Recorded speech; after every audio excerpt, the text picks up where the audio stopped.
Bom dia, boa tarde, boa noite. Professor Rogério aqui com vocês de Geografia, Pro Enem Digital do Mato Grosso. Hoje vamos falar de globalização, certo? Aspecto importante que influencia a sua vida, que modifica o contexto da sua vida. Eu falo de globalização aqui num viés, numa perspectiva no qual você, daí da sua casa, é totalmente influenciado. O fato de nós estarmos aqui conversando virtualmente já é um aspecto da globalização. O fato da sua caneta, que você usa para escrever no dia a dia, faz parte da globalização. E a gente vai buscar entender esses aspectos tão importantes da globalização e como que isso se dá na sua vida e como que isso influencia, principalmente dentro do seu Enem.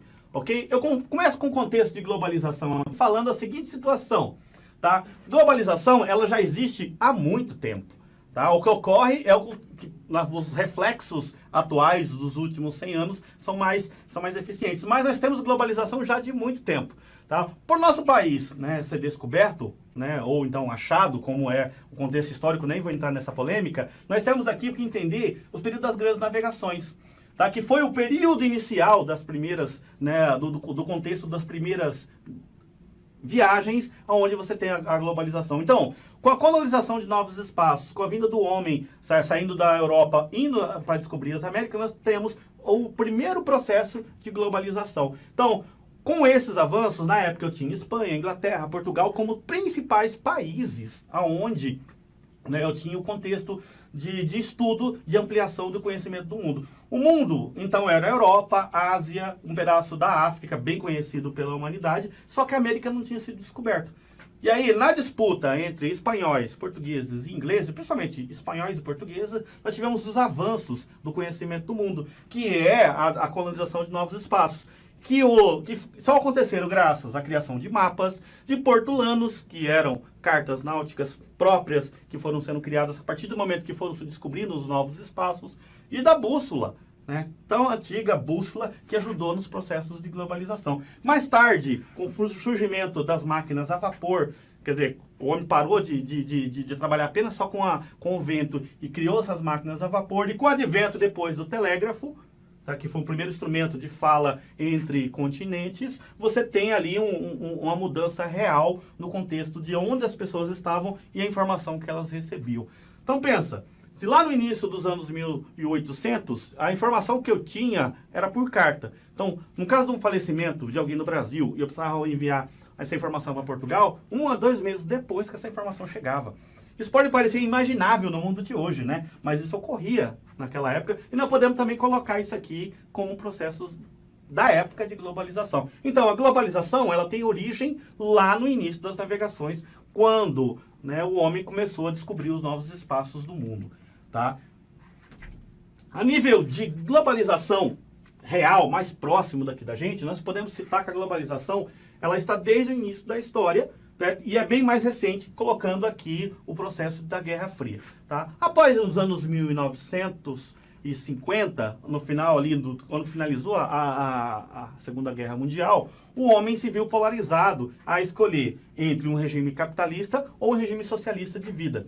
E essa organização se deu com as duas superpotências que ganharam, né, que estiveram à frente da Segunda Guerra Mundial, que é os Estados Unidos e a antiga União das Repúblicas Socialistas Soviéticas, a URSS, que compreendia um número muito grande de países, né, dali da região do leste europeu. Com isso, tá, eu tenho um período muito grande do mundo, o qual eu tinha chamada bipolarização mundial. Ou os países eram alinhados aos Estados Unidos, ou os países eram alinhados ao sistema da União Soviética.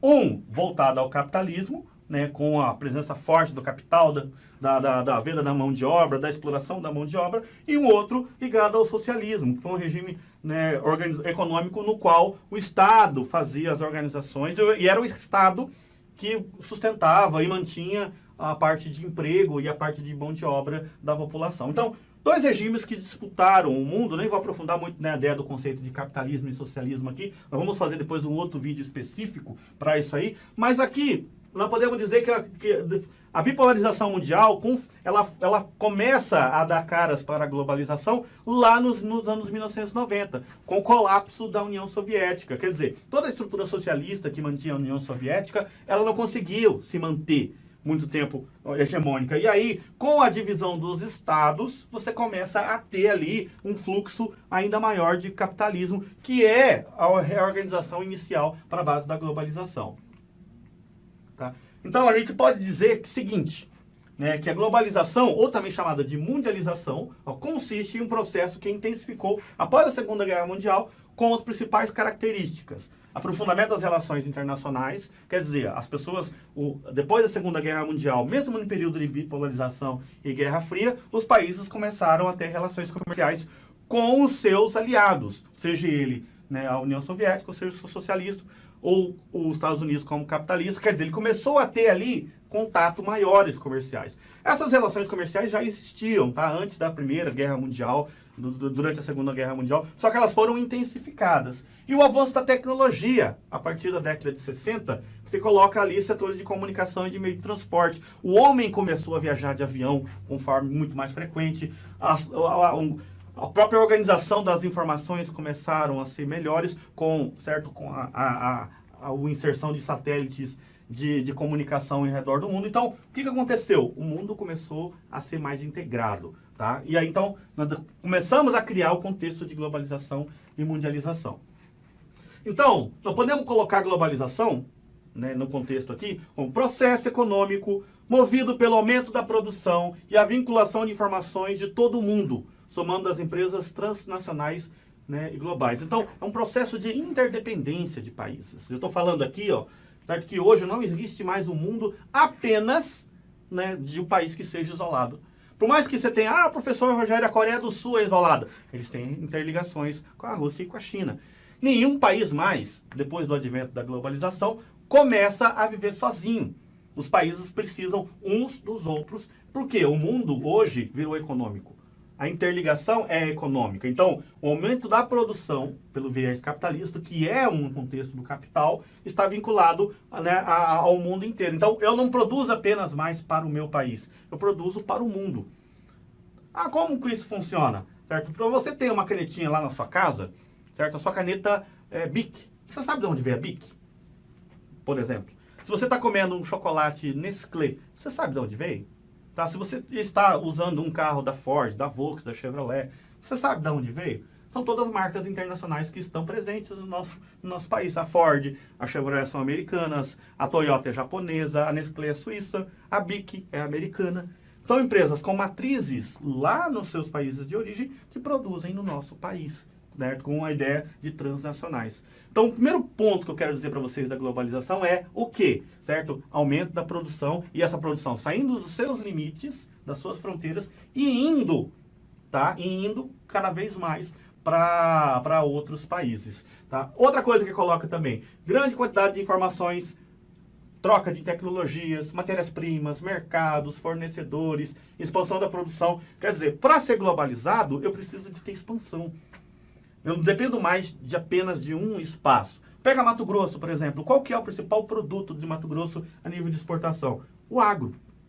Soja, milho, algodão. O Brasil inteiro, será que ele dá conta de absorver essa produção? Não. Mato Grosso é um dos maiores produtores de grãos do mundo. Tá? E essa produção ela tem destino certo. Os mercados externos que utilizam soja para fazer diversos produtos. Então, por conta disso, nós necessitamos desse mercado interno. Ao nosso aumento de produção, seja agrícola, né, porque aqui não estou falando só de industrial, estou falando de agrícola também. Ele é pensado para que eu possa ter alguém lá fora que possa consumir. Então, um dos pontos característicos da globalização é sempre o aumento da produção e a gente correlacionar essa produção com o pessoal de fora. Tá? Voltando aqui ao contexto aqui, né, da Guerra Fria, eu estou colocando aqui, né, voltando só um minutinho só para a questão da Guerra Fria, justamente para mostrar o seguinte. Durante o período da Guerra Fria, eu tinha uma polarização muito grande. Né? Então, era fria porque não era uma guerra armada. Né? Tanto os Estados Unidos como a União Soviética, eles nunca se confrontaram, né, oficialmente falando. Porém, eles financiavam economias em busca dos seus ideais. E esse financiamento, né, nós chamamos de uma luta ideológica, ele vem ali, né, principalmente para dizer a determinados países, olha, se você quer fazer parte do mundo globalizado, você seja meu aliado. Se você quer fazer parte... Então, o tipo de globalização que nós temos da década de 50 até a década de 90 ainda é um tipo de globalização voltado a essas origens, ou capitalista ou socialista. Tá? Então, a partir do momento, né, que você tem lá o terceiro mundo norte-americano e começava, o governo via ameaça aos seus interesses, nós trabalhávamos com área de influências nesse período aqui, né, os Estados Unidos influenciavam um determinado país, a União Soviética influenciava um determinado país. Tá? Depois desse período que você tem ali uma abertura maior da economia e a globalização nos efeitos que nós temos hoje. Tá? Essa aqui é a antiga União Soviética. Tá? Se vocês estão vendo aqui, os estados em vermelho foram países que faziam parte da antiga União Soviética, e a partir do momento que isso aqui foi, né, desfacelado, em 1991, tá? A Rússia permaneceu sozinha e os demais países ganharam independência e hoje são economias capitalistas estáveis e autônomas, né? Não sendo interligadas mais à União Soviética. Então, outro aspecto, né, da globalização que nós podemos citar aqui para vocês é o aprofundamento da integração econômica, que eu já falei para vocês, mas da integração social e cultural também, e da parte política. Por que social? Hoje, né, as pessoas circulam entre os países. Né? Já circulavam antes, mas hoje muito mais. No Brasil, nós recebemos, né, haitianos, nós recebemos venezuelanos, nós recebemos bolivianos em processos migratórios aqui da América do Sul e da América Latina. Mas o brasileiro também migra para outros países, tá? Como os Estados Unidos e para a Europa. A Europa recebe pessoas, né, de refugiados de campos da Síria, do Líbano, mas também recebe pessoas buscando melhores condições de vida oriundos da África. Então, pensando no contexto social, o mundo hoje, não que ele deixou de ter fronteiras, as fronteiras existem e elas são essenciais para manter as soberanias de cada país. Só que, né, elas são muito mais flexíveis, visto que as pessoas buscam onde está a melhor condição do capital para poder sobreviver. Tá? Então, a globalização social ela é presente. Tá? Para os Estados Unidos, hoje, através do Donald Trump, criar um muro que liga e fecha o México inteiro, né, faz a fronteira do México com um muro, é porque ele está tentando evitar que essa globalização social chegue dentro dos Estados Unidos. Como exemplo de causa. É cultural, que eu falo daqui a pouquinho. Política, porque assim, as tendências políticas, elas são e se difundem no mundo inteiro. Então eu não tenho mais só, por exemplo, tenho correntes de esquerda, tenho corrente de direita, de ultra-esquerda, de ultra-direita, e as influências políticas dos países são importantes para que isso seja diluído no mundo. Né? Então, com o baratamento dos meios de transporte, da comunicação no século XX e no início do século XXI, é o que nós chamamos de fenômeno de aldeia global. Tá? Que é mais ou menos o quê? O mundo inteiro interligado, numa grande teia de informações, de justaposição de produtos, de serviços, né, de mercados, trabalhando com ganhos em mercados não ainda em qual ainda os produtos ainda não chegaram, realinhando mercados e economias diferentes e trabalhando com especulação. Então, quando a gente fala de aldeia global, é um contexto perigoso, porque o mundo, de certa forma, ele está se integrando a uma forma, de uma maneira no qual todos os países começam a ficar extremamente interdependentes uns dos outros. E aí, por conta disso, nós temos a ideia, tá, de economia mundo.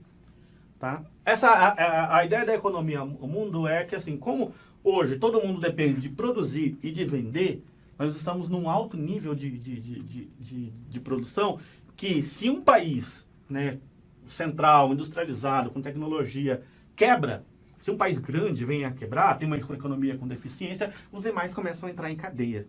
Pensando agora, por exemplo, em regime de pandemia, né, de isolamento social, um período complexo como é esse agora que nós estamos vivendo, que é um período, algo totalmente novo a nível de economia, os países tendo que fazer isolamento social, as indústrias tendo que diminuir suas produções, isso vai criar uma reação em cadeia que vai influenciar o mundo inteiro.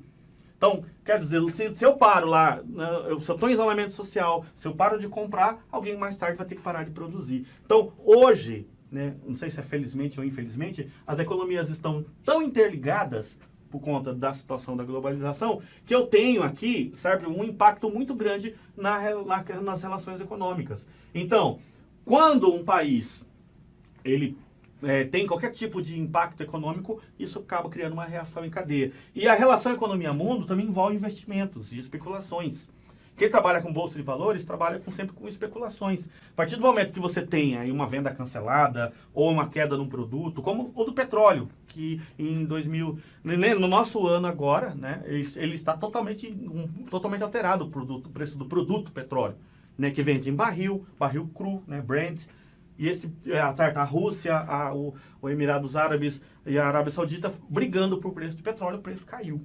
Tá? Enfim, por conta da queda do preço do petróleo, há uma reação em cadeia até chegar a você, consumidor. Então, a situação da economia mundo, ela influencia o seu bolso.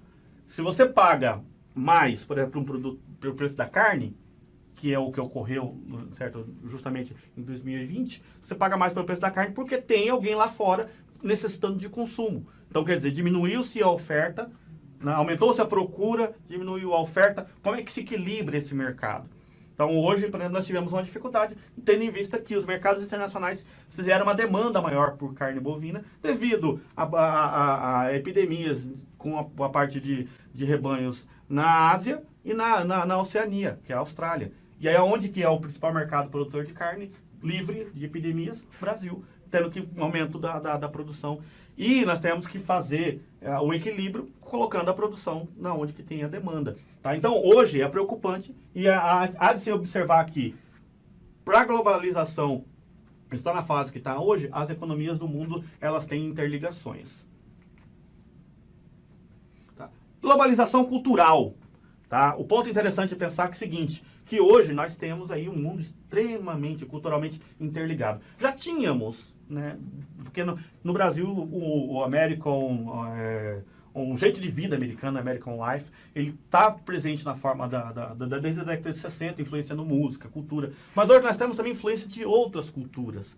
O fato da cultura não ser algo único, específico de um determinado espaço, né? Hoje a cultura, ela transpassa esse espaço, faz com que nós tenhamos ali difusão enorme de conhecimento. Então, se você tem na parte de cultura, nós temos, por exemplo, desde a época da nossa colonização, muito forte a cultura afro no nosso país, nós temos elementos de cultura americana, nós temos muito da cultura europeia e outras culturas, através das imigrações, vão ali, né, interferindo a nossa forma de vida, como a mesma cultura japonesa. Você vê muito hoje aqui na região da nossa cidade, restaurantes específicos de comida japonesa. Isso é cultura. Tá? Como é que uma comida do Japão hoje é feita aqui do mesmo jeito que é feita lá no Japão? Então, para vocês pensarem, a cultura ela esparramou. A língua, através da língua inglesa, né, ela é uma forma de expressão. O inglês é uma língua universal. Não é mais uma língua especificamente dos Estados Unidos e da Inglaterra. Saindo para fora do Brasil, o inglês é a língua, né, junto com o espanhol, na nossa América, na América do Sul, mas é o inglês que você consegue se organizar. Então, querendo ou não, nós temos aí um fenômeno recente, silencioso, né, que a gente tem ali uma organização muito de mudança das culturas. Nós temos que viver com culturas diferentes e como viver com essas culturas diferentes. Tá? O celular, por exemplo, né, são produzidos aqui, mas todas as empresas de multinacionais de fora, e faz com que cada vez mais nós tenhamos formas de vida ligadas a americanos, a ingleses, a franceses. E cada vez mais o jeito de ser brasileiro é confrontado também com o jeito de ser de fora. Tá? O mundo acaba virando uma grande aldeia, que é essa ideia da globalização cultural. Aspectos positivos da globalização, para a gente já entrando ali no finalzinho da situação. Primeiro, interdependência dos países. Nós não podemos dizer que as relações econômicas dos países elas estão em escala planetária, então eu não preciso somente do meu mercado para poder sobreviver. Eu posso ter outros mercados. Circulação de mercadorias e bens, é por conta disso que nós temos tecnologia. Não que o nosso país não tenha capacidade de produção de tecnologia, mas boa parte da tecnologia ela é difundida a nível de mundo. Tá? Então, você tem produções locais, mas você não precisa ter exatamente a ideia local. Você pode pegar uma ideia de fora e introduzir para o seu país e produzir. Tá? A nossa indústria ela melhorou muito com as multinacionais e transnacionais, tendo em vista que essas empresas trouxeram tecnologias novas para que os produtos fossem produzidos no nosso país. Então, um dos aspectos legais da globalização é essa circulação de mercadorias. Né? A evolução dos meios tecnológicos, que não dá nem para comentar. Né? Você pode assistir um jogo que estava ocorrendo na Ásia e ver o gol praticamente com 4 segundos de diferença, que é o tempo do delay da imagem ser gerada naquele país e ir para o satélite e do satélite chegar até o município que você está. Tá? Hoje, o advento da tecnologia mudou completamente a forma de vida do ser humano. A forma que nós estamos conversando aqui agora, eu e você, é graças à tecnologia. Então, a gente pensar o contexto da tecnologia é muito importante, porque ela é um fruto da globalização. Né? Combate das epidemias com muito mais rapidez. Então, nós temos aqui, por exemplo, a Zika, coloquei de exemplo, o Ebola na África Central. Né? A Organização Mundial da Saúde, ela difunde informações importantes. Nessa época de pandemia, todo esse aspecto da globalização, que é negativo, porque fez com que os vírus se espalhassem no mundo todo, por outro lado, você tem também um grupo muito grande de pessoas que estão buscando ali trabalhar no dia a dia, né, para tentar ter a cura de vírus. Tá? Então, uma vez que o mundo é frágil em relação a epidemias, você também tem, através do mundo, né, pesquisas que possam chegar às curas. Debates sobre meio ambiente, né, faz com que as pessoas comecem a olhar o meio ambiente de forma geral no mundo. Então, você está falando ali de problemas ambientais que possam ser debatidos. Nós tivemos aqui a Rio +20 em 2012, nós já tivemos aqui a Rio 92, né, as conferências, né, protocolo de Kyoto na década de 90. Então, hoje, né, o mundo inteiro é um pouco mais preocupado com o meio ambiente e com as questões ambientais, graças também aos processos de globalização.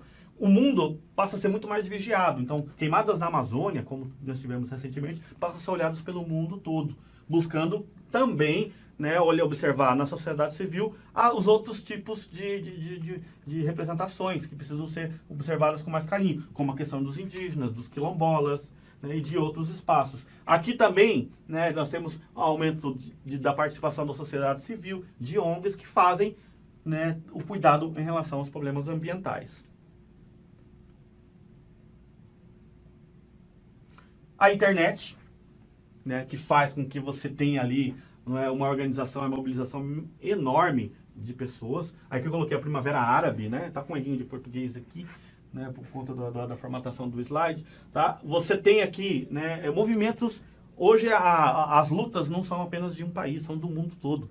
Primavera Árabe foi um evento que ocorreu lá em 1910, que foi um levante por falta de liberdade nos países lá do norte da África.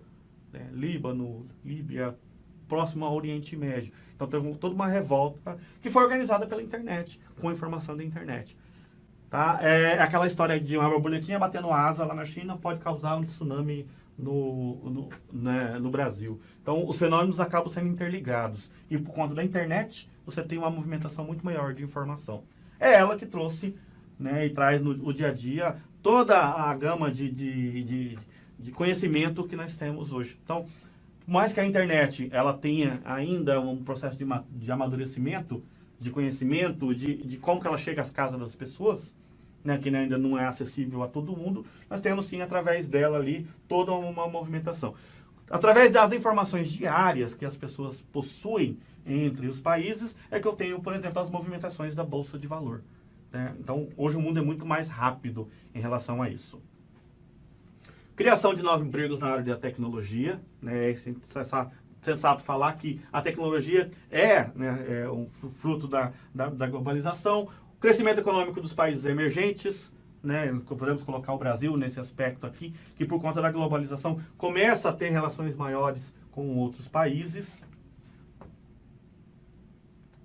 E aí vamos aos aspectos negativos. Eu citei alguns maiores aqui para a gente debater. Exclusão social, porque cria-se, sim, bolsões de desigualdade econômica, né, entre o poder e a renda. O mundo capitalista, né, ele trabalha de forma muito degradante com o capital e faz com que o capital crie desigualdades socioeconômicas. Então você vai ter, numa sequência lógica de globalização, países com pessoas com muito poder aquisitivo e muita gente, né, em situações de pobreza. Então, quer dizer, a renda começa a se concentrar e a ficar na mão de poucos, né? Então começa a criar uma contradição no sistema, em que as pessoas começam a viver apenas para sobreviver, né? Os países do sul, né, no caso, o contexto da divisão norte e sul, né, do norte rico e sul do planeta pobre, né? Você tem uma população mais vulnerável da população, quer dizer, com falta, que essa população não chega a água potável, como em vários países da África, não tem educação e saúde a contento, a infraestrutura de saneamento é básico, são grupos sociais que são propícios a epidemias, a violência, a conflitos, que dão origem a um número muito grande de refugiados, como ocorre nos países da África. Desigualdade de acesso dos meios de comunicação, por mais que nós tenhamos todo um contexto de achar que todo mundo tem acesso a celular, todo mundo tem acesso à internet, é uma mentira. Tá? Sim, nós temos sim um número muito grande de pessoas que são dentro do contexto de exclusos digitais, tá? Que não conseguem ter acesso a isso aí. E não é porque a pessoa mora no campo ou a pessoa mora em uma área onde não chega. A pessoa não tem poder aquisitivo para ter. E a gente tem que pensar isso de forma real. Por mais que nós tenhamos um mundo onde a tecnologia ainda é acessível, nós temos uma parcela da população que não tem poder financeiro para poder chegar até lá. Proliferação de epidemias, eu acho que isso aqui eu nem preciso forçar muito, já que nós estamos vivendo um período de pandemia, é fruto da globalização. Uma gripe que surgiu na China, hoje ataca e fez com que o mundo inteiro ficasse no caos, né, de isolamento social que nós temos hoje. Tá? Então, por quê? Porque o fluxo de pessoas que vão e voltam da China disseminou um vírus a nível de mundo. Tá? Alguém que foi na China levou para a Europa, alguém que foi da Europa levou para os Estados Unidos, alguém que veio dos Estados Unidos trouxe para o Brasil. Olha para você ver, o mundo é tão interligado que as pessoas precisam se locomover para poder trabalhar. E aí você tem um aumento maior de epidemias, né, com as fronteiras todas abertas também. Modificação dos países culturais, né, dos padrões culturais dos países pobres. Então, os países ricos, eles influenciam a cultura dos países pobres, mudando o contexto da cultura local, da valorização da cultura local. Você tem aspectos diferentes, né, daquilo que é regional com a influência do local. Né? Você vê meninos na Ásia e meninos, né, na África, meninos no Brasil com a camisa, né, do Cristiano Ronaldo ou do Messi. Por quê? Né? Será que ele não tinha um time da cidade dele para torcer? Não. Ele está buscando algo que vem de uma cultura que vem de fora. Um Real Madrid, o Barcelona. Tá? Então o contexto da modificação dos países pobres em relação à cultura é muito grande. Terrorismo global. Né? Nós sempre temos alguém que quer tomar o espaço, tomar o poder e modificar esse poder. Então, nós convivemos com o terrorismo, isso de forma muito evidente através do 11 de setembro, que foi, acho que, um dos exemplos maiores de terrorismo que nós tenhamos até hoje na história. E aí eu citei algumas coisas aqui interessantes, né? Só para poder elencar. Utilização da internet para ver a privacidade das pessoas e dos governos, quer dizer, nós temos aparelhos repressores e aparelhos que buscam ali movimentar essa privacidade e descobrir a privacidade das pessoas. Guerra cibernética, cyberguerra, né? Sempre um ou outro país tentando hackear o outro. Nós tivemos o caso do Snowden, que fez todo um aparato de informações e colocou publicamente. Né? Rápida contaminação dos países, né, em caso de crises econômicas. Quer dizer, como é muito interligado, se tiver uma grande crise econômica, os demais vão sofrer. Facilidade de especulação financeira dos mercados. Então, eu posso gerar informações que não são corretas em relação a um determinado tipo de produto ou empresa para que eu possa ter especulação do movimento do recurso. Transferência de empresa entre os países e empregos. Quer dizer, a empresa vai aonde ela consegue melhor mão de obra. Se a mão de obra não estiver contento ou ao valor que ela acha que pode não perder o capital, ela prefere trocar de país. Tá? Pressão para flexibilizar as leis trabalhistas. Isso aqui é preocupante porque você gera trabalhos infantis e análogos à escravidão. Tá? Como o capital, aquele que tem o capital sempre quer ganhar, então as leis trabalhistas dos países são empecilhos para que você possa gerar ali trabalho. Tá? Então isso aqui é algo preocupante. Tem países em quais tem flexibilizações trabalhistas maiores, você acaba criando condições análogas de escravidão. Né? Desemprego conjuntural, que é motivado a crises econômicas externas e externas, e estrutural, que é baseado nas tecnologias. Então, o campo, por exemplo, eu tenho um desemprego estrutural muito grande. Hoje, a mecanização do campo faz com que eu quase não tenha, né, possibilidades de emprego. Uma safra de algodão colhida por 100 pessoas, hoje é feito por uma máquina com 2. Tá? Então, tem toda uma mudança. E da área urbana, eu tenho a tecnologia que está ali mudando, cada vez mais está chegando e está mudando a forma de vida das pessoas. Um banco, por exemplo, eu não preciso de um serviço interno se eu posso conseguir ele virtualmente pelo meu celular. Então, tem que observar os contextos. Proliferação de epidemias, já falei, e a crescente xenofobia, tá? Que é aquela aversão ao outro, à cultura do outro. Né? Vamos pegar a França aqui, por exemplo, que recebe um número muito grande de pessoas, muçulmanas e luta para que dentro das suas escolas as crianças muçulmanas não usem véu, que fazem parte da sua tradição. Então essa aversão ao estrangeiro, ao choque de culturas, cria os aspectos xenofóbicos. Tá bom? Vamos lá, os exercícios? Tá? Primeiro exercício aqui para vocês. Tá? Lá do Enem de 2015. Não acho que seja possível identificar a globalização apenas como criação de uma economia global. Embora esse seja seu ponto focal, sua característica mais óbvia. Precisamos olhar além da economia. Antes de tudo, a globalização depende da eliminação de obstáculos técnicos, não de obstáculos econômicos. Isso tornou possível organizar a produção e não apenas o comércio em escala internacional. Lá o livro, retirado do livro do Eric Hobsbawm, tá? Adaptação. O fator essencial para a organização da produção na conjuntura destacada do texto é a criação de uniões aduaneiras, difusão de padrões culturais, melhoria da infraestrutura de transportes, supressão das barreiras de comercialização e organização das regras das relações internacionais. Qual que é o fator essencial para a organização da produção? Vamos à resposta. Resposta letra C. Tá? Por quê? Para mim poder melhorar a minha produção, eu preciso dar um jeito de fazer ela se escoar. Mato Grosso, por exemplo, tem dois modais interessantes. Né? O ferroviário, ali vai até Rondonópolis e vem chegando para metade de Mato Grosso. Certo? E o principal, que é o rodoviário. Por isso que você vê tanta carreta circulando dentro do estado, que está levando a nossa produção para fora. A melhoria de estruturas de transporte, ela é essencial para que você possa ter escoamento da produção e aumentar os aspectos da globalização. Questão 2. No final do século XX, em razão aos avanços da ciência, produziu-se um sistema presidido por técnicas de informação que passaram a exercer o papel entre ela e entre as demais, unindo-se e assegurando-se um novo sistema de presença planetária. Um mercado que utiliza o sistema de técnicas avançadas, né, que resulta nessa globalização perversa por Milton Santos, uma outra globalização. Qual que é a questão?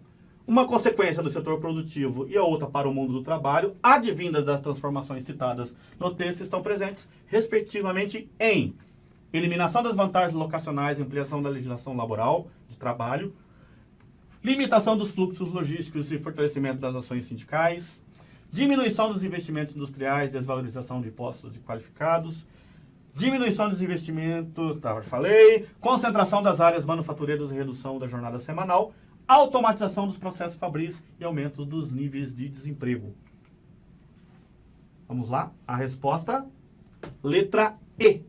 Automatização dos processos fabris e aumento dos níveis de desemprego. Quer dizer, cada vez mais, né, por conta do aumento da tecnologia, as fábricas, e tudo vai sendo cada vez mais automatizado, tomando o lugar do homem, fazendo com que, né, para você se manter no mercado de trabalho, você tenha que ter qualificações profissionais para operar máquinas ou, né, buscar uma nova profissão. Então esse é um dos resultados da globalização perversa que Milton Santos já falava bem lá atrás em relação aos níveis de desemprego.